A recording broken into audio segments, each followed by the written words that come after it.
Thank you very much for joining us for the third part of our video presentation, how to value, sell and buy a business for maximum success.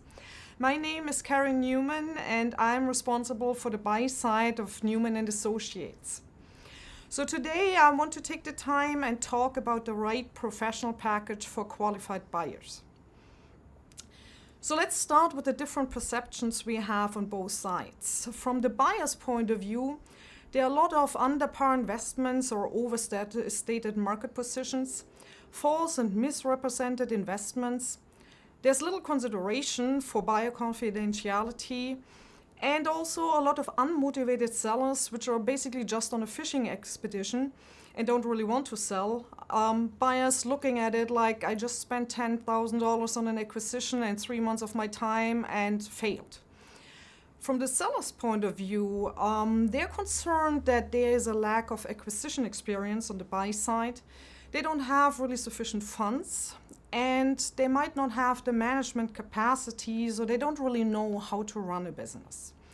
So bottom line is there's a healthy amount of mistrust on both sides in a very competitive environment. So why is the environment competitive? From the seller's point of view, there are so many businesses out for sale, approximately 20,000 in the major brokerage sites on the Northeast. Close all of them are offering seller financing, and there are many motivated owners ready to move. The buyer's concern, on the other hand, is we're seeing at least 5 to 10 investor inquiries every day. There's lots of money on the sidelines with historic low rates, and there's strong competition for good and solid businesses. So how do we actually reach prospective buyers? There are basically two approaches. So on the one hand, buyers come to us in response to businesses we have out for sale. So we post them on business websites on the internet, or we do an active marketing approach. Any business we take on, we actually create a marketing plan. And we start with identifying buyers who have shown interest for a similar business in the past, and we're reaching out to them. We also look for competitors who might be interested in an add-on acquisition and reach out to them via email or also USPS mailing. And once in a while, we also do newspaper ads. So these are basically the one side where we get in touch with buyers. The other ones are investors who come to us basically just asking general business inquiry. They found us either on the internet, come through us to our website, or we get referrals from our wide network of influencers. The last one is actually if buyers come to us and they can't really find the business they are looking for. So for these buyers, we created our program, which is called the Preferred Investor Program. So how does this program look like? Basically what we're doing, if an investor comes to us and says, I really want a specific business, let's say an HVAC company in New Jersey with $5 million in revenue. So what we are doing then is we're extracting up to 200 target companies in that specific market segment. We're creating again a marketing plan, so we're reaching out to these business owners via email, postal mail, and also make phone follow-up calls. And we keep the investor confidential, the investor information at that point. So once we've identified a business owner who is considering to sell, we work with the business owner to put a valuation in place. After having a valuation established, we then create a full investment package, including a confidential memorandum, which has detailed information about the business, and also include a third-party valuation. This package then goes to the investor who has an exclusive period to review the information and decide if he or she wants to move forward with that acquisition. This program has a small upfront fee and a success fee to be paid upon closing. So what are the investor benefits of our program? First of all, we keep the investor information confidential. There is an avoidance of asking price premium. We have a realistic valuation based on the true cash flow of the company. There's a comprehensive investment package consisting of the confidential memorandum, as I mentioned before, and the valuation, so the investor can really make a sound decision if that business is of interest. There is advisory availability throughout the whole acquisition process, and we can also help with financing sources based on our wide network. So let's actually take a look at an investor who comes to us looking for a specific business. What are our objectives in working with this investor? So first of all, we want to make sure we provide detailed and accurate information about the business. We maintain confidentiality for both sides, buyer and seller, because we're actually asking for quite some confidential information also on the buy side. We only want to work with pre-qualified investors. I get into that process in a moment. We want to establish a relationship with the buyer and then match him or her with the seller. And sure, we want to ensure a smooth due diligence process. So overall, our target is to shorten the process and get to a successful closing. So let's take a look of the steps an investor has to go through when he actually is interested in a specific business. So there are 4 steps an investor takes. The first one is the initial review and pre-qualification. The second one is a business and industry analysis. The third one is the investor offer. And last but not least, the 4th step is the due diligence and closing. So when an investor comes to us and asks about a specific business, we first send out a business profile as well as 3 different documents as pre-qualification. So the business profile includes key information about employees, facility, business nature, key financials. It talks about assets, revenue, and cash flow. It has an executive summary about the business and also includes a proposed deal structure. Why do we call the business profile a blind profile? This is because there is no specific mentioning about the seller or the business itself, so it doesn't disclose any detailed information, so the confidentiality is secured. It has been approved by the business owner before we even put it out to investors, because we really want to make sure a business owner looks at it and says, even if my competitor looks at this profile, he will not be able to identify that's actually me. And it also goes to all investors because it's blind, it doesn't violate confidentiality. So if the investor has looked at the profile and wants to get additional information, he or she will have to provide us with the pre-qualification documents. The documents include an investor profile, so some additional background information, and we usually also ask for a resume. These days, often there are LinkedIn profiles available. This is important so that we get a sense about the management experience of an investor, especially important for financing, because lenders are looking at what kind of experience can an investor provide.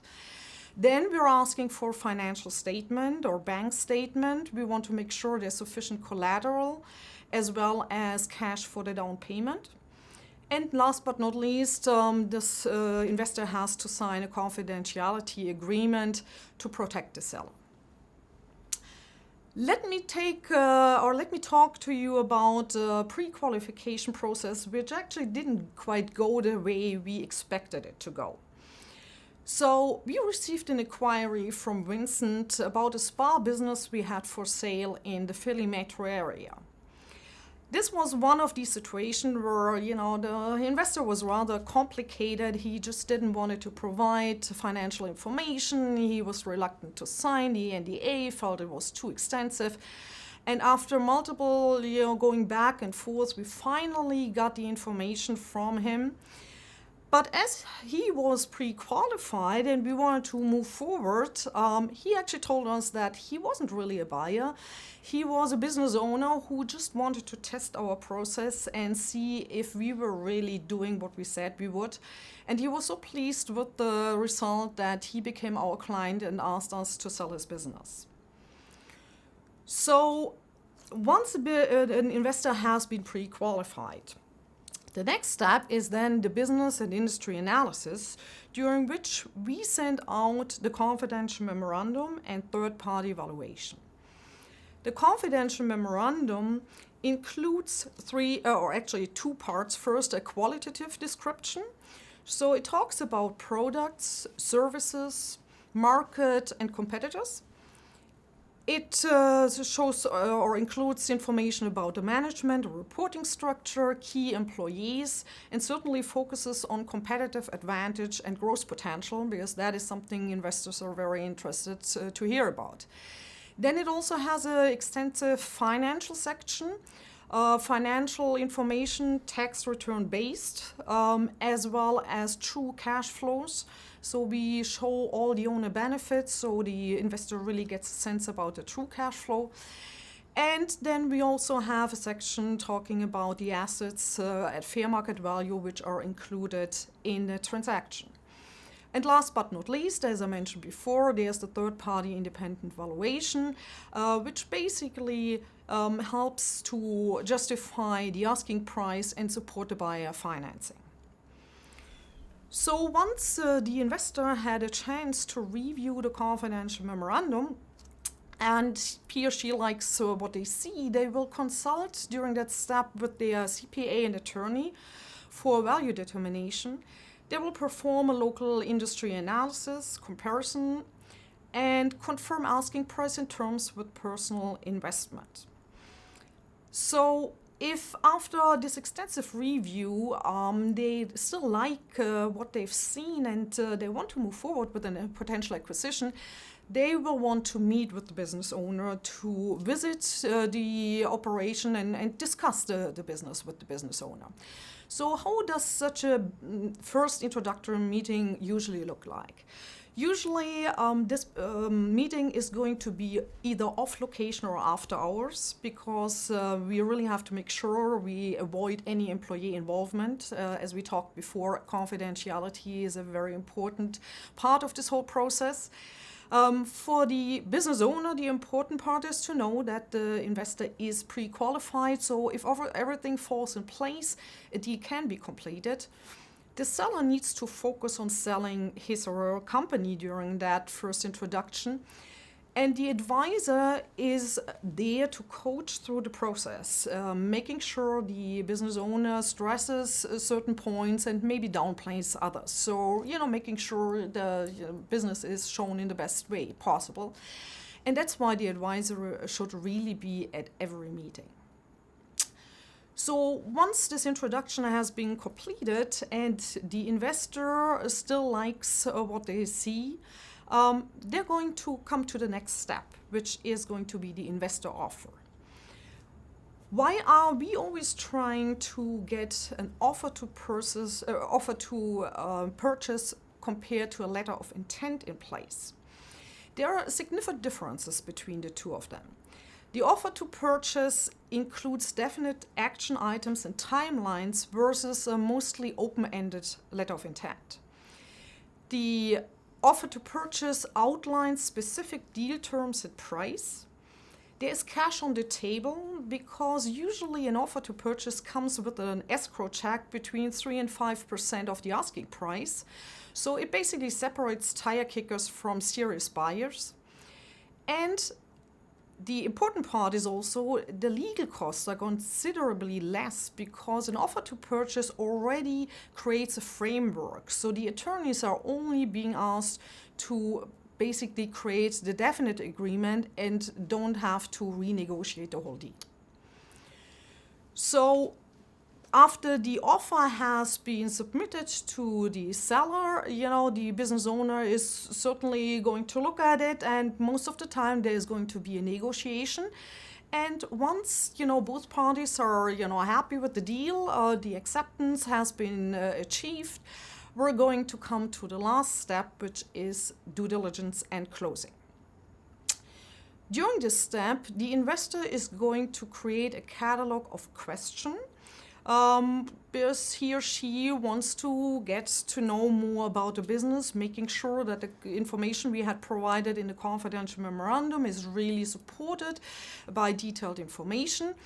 The investor will have to obtain financing, often, looking at SBA financing.